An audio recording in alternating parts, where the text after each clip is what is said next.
young woman was out with her friends, checking out a park near Atalaya, Huntington Beach, near Myrtle Beach, South Carolina. They were camping at a nearby campsite. They thought they were gonna sneak into Atalaya and do some nighttime investigating. And things turned sour real quick. Very few details are known, mostly because this woman was separated from the group, and she decided to walk around the property on her own. She had a flashlight, and that was it. Not many think about the alligators around the area, but these sneaky reptiles can take anyone who comes near them. If you read the paper's blurb of this woman's last night alive, she was known to be just another victim of an alligator attack. Unfortunately, the papers were wrong. I'm on the front porch of my house. I was listening to Papa Nez and working on a pair of new moccasins. I used buffalo hide and some sinew that I get from the local reservation.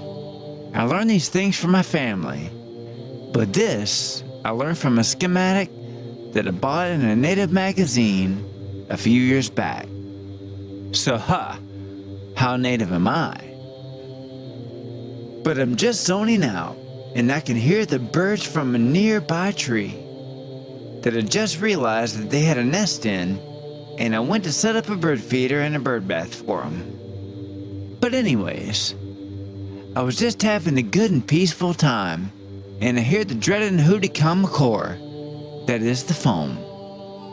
Whenever that thing rings more than twice, it means that I have to do something, because it's usually family, because they get 2 rings and then I call them back. Hopefully this could be better, maybe in the future. So I look down to my right at the phone, and of course it's boss. I pick up. Hey boss, what you got for me? I ask. Well, aren't you gonna ask how I am or anything? He says.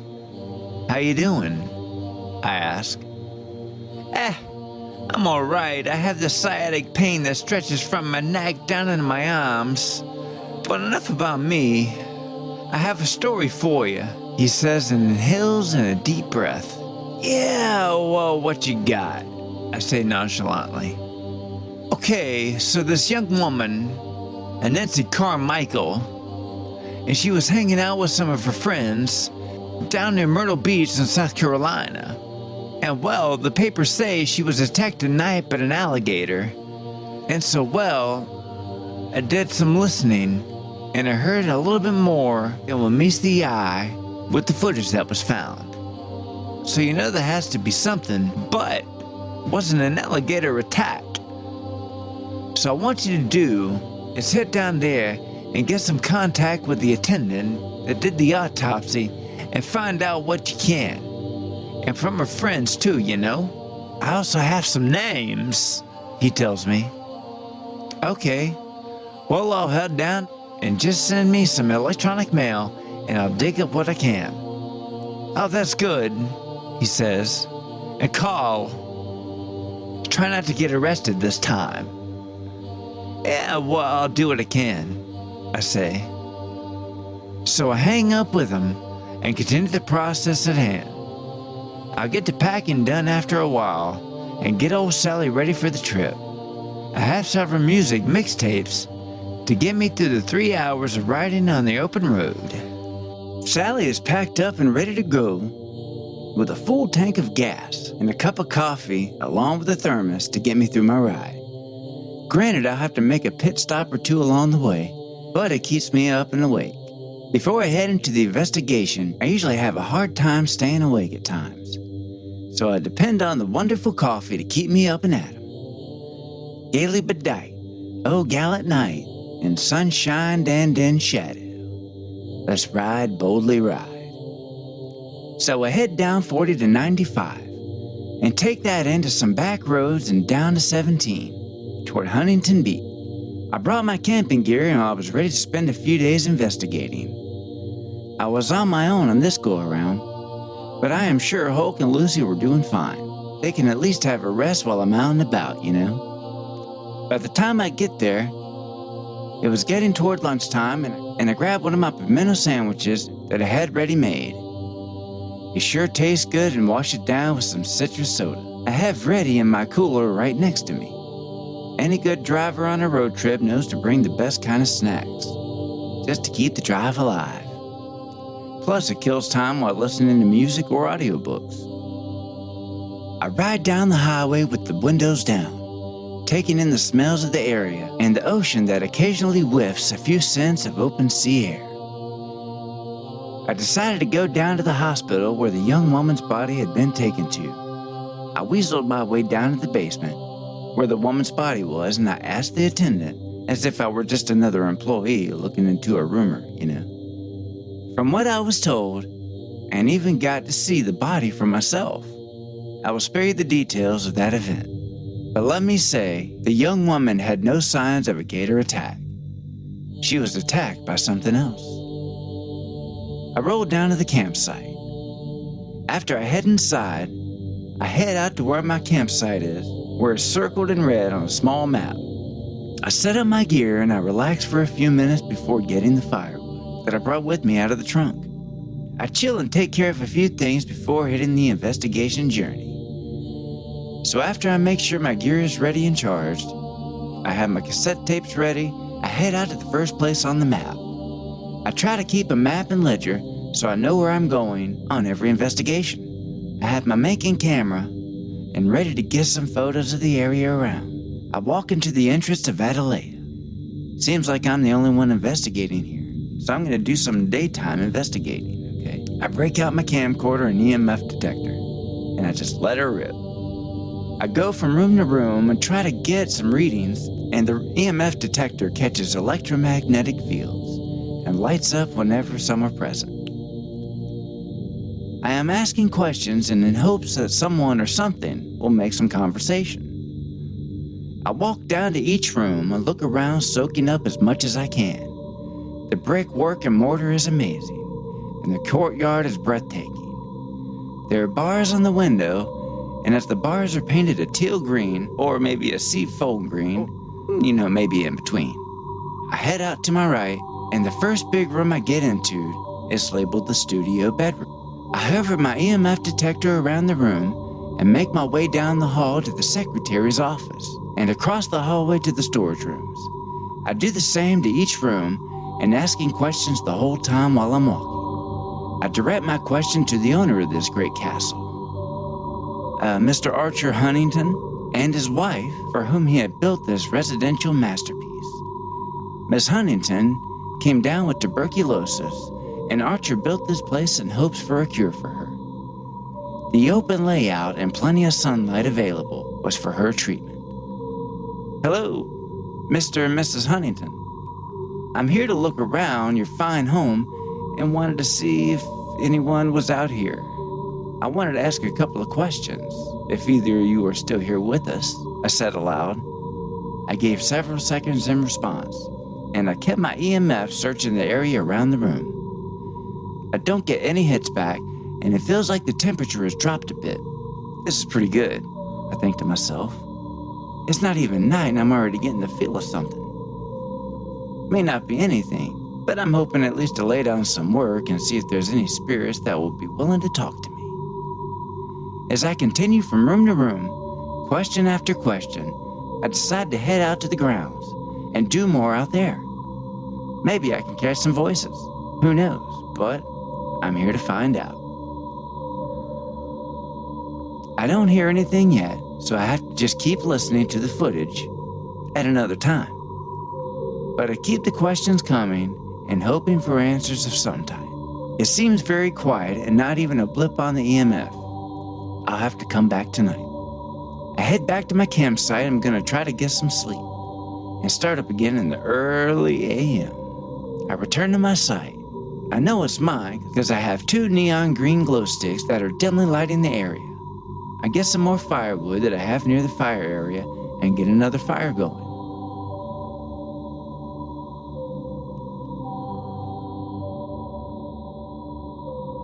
I start some water on a boil and make myself some ginger mint tea. I chill out in front of the fire for a bit and listening to some tunes from the 50s and enjoying the night sounds and breeze in the air. I can distantly hear the waves, and I can smell the magnolias off in the distance, and the sage that is sporadic as well as jasmine, and a few other wonderful budding flowers of the area. It feels like about 50 or 60 degrees, and I have on my dark green flannel shirt with my Pendleton blanket right around my shoulders, keeping in the heat. Feels great. This is what life should be. I decide to turn off the music and immerse myself into some audio. So I pop in a tape of the Lone Ranger and Pronto. So I start the tape and relax for about 45 minutes, and then I head off to bed. I turn on a story from a man named Poe and a story about a kid named Pim.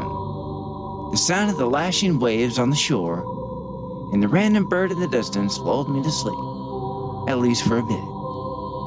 Outside my tent, I have a motion light and I have a motion detector connected to the night vision camera that is set to start recording when it's on. Customization on electronics, nerd's dream. But I figured this out from necessity because I wanted to catch any kind of movement while I'm sleeping. I know I'm ahead of my time, but heck, I even learned how to do camera calling. Like I said, a nerd's dream, but I made it into reality. So I woke up to a 25-watt bulb going off about 5 feet from my head. Only thing in between me and what's going on is a thin piece of vinyl, or whatever the tent's made of. I sit up and grab my bow that's right next to my pillow. I also have my revolver under the pillow as well, but I figured silence was key. I can hear sounds coming from the bottom of where my feet are laying. I try to keep as silent as I can. I slowly reach my hand up to the zipper and start to unzip. I line the zipper with some oil so that way I can keep as quiet as I can. I can hear more movement around me. I continue to open the zipper door and can feel my heart beating in my ears. I take a breath and I balance myself. I finish unzipping the forever zipper and hear sounds behind me. I hear an owl hooting in the distance. I grab my bow. I know that the sound of a oh is bad medicine. So I reach down for an arrow and get ready for action. And I peer out the tent and look around to see if I can catch anything before it sees me. I kept my ears peeled and I can hear a faint breath to my left. I lurch forward and to roll over the fire that I have in front of my tent and draw back my arrow, notching 3 fingers for any shape that I can shoot in.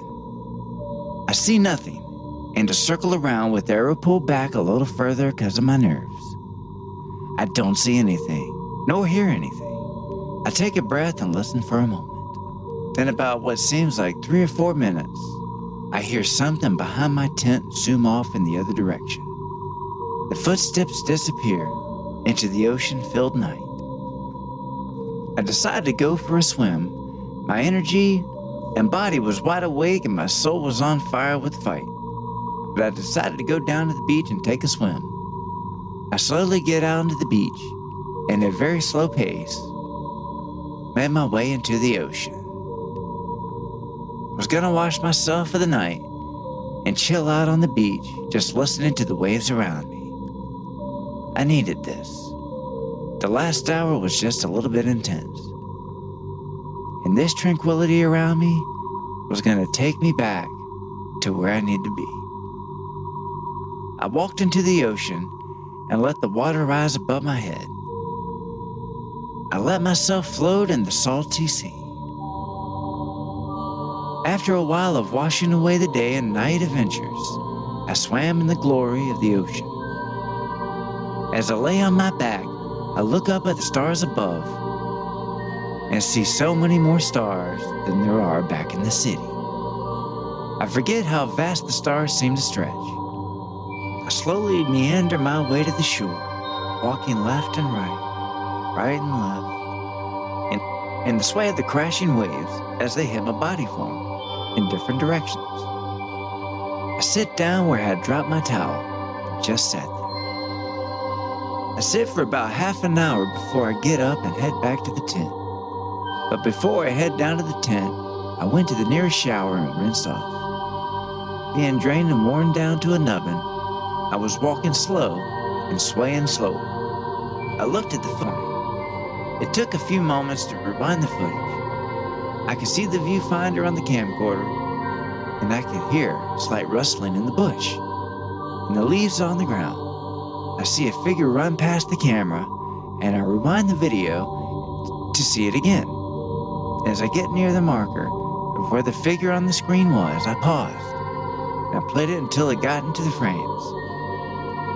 All I could see was a blur of something and moved very quickly, and the frames couldn't catch the movement fast enough. I kept watching and saw myself open up the tent and could see movement behind the tent. And then it came to where I jumped over the fire. The camera caught something that was stalking me. At least not to what you can figure out what it is. Everything about the figure was a blur. It's like the footage not confirmed of anything at all more than a person or a figure that ran in between frames that was just blurry. I saw enough footage and decided to try and sleep a little bit more. I wake up to the sounds of birds chirping away, to the ocean, as well as people talking from their campsites. It's about 9 in the morning. I had no idea I was out for that long. But I get up and head to the cooler with my bungee cords wrapped around them so the wildlife doesn't get a midnight snack. I make myself some coffee and turned on some tunes to get my morning going. I decided to head into town and grab some breakfast at the nearest Burger Queen.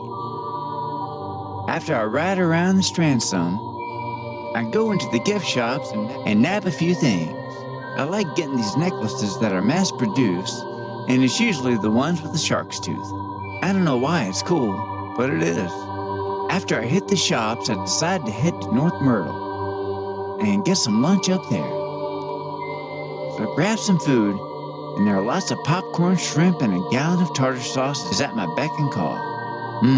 Perfection.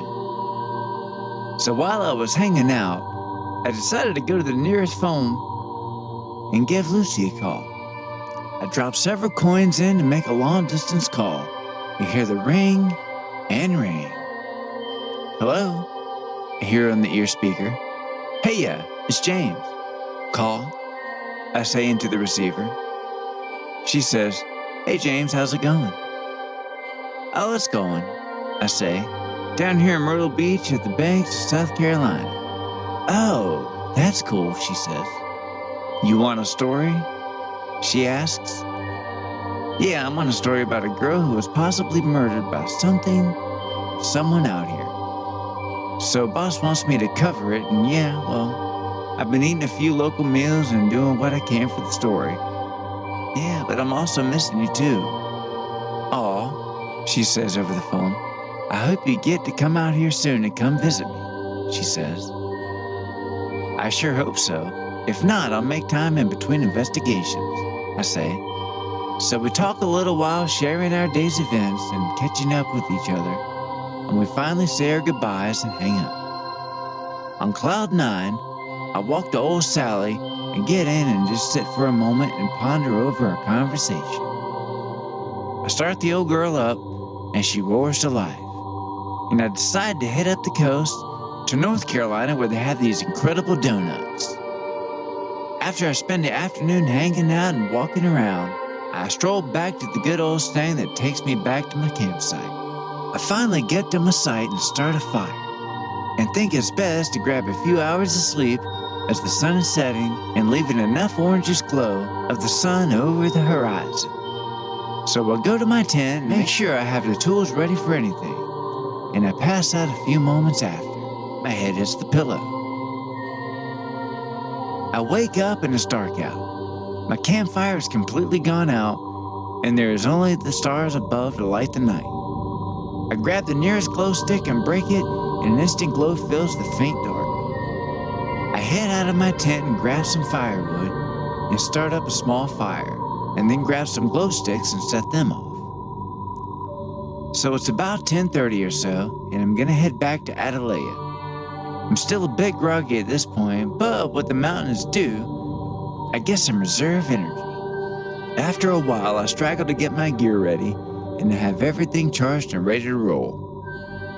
I grab my bike and I'm slowly making my way out to Atalaya.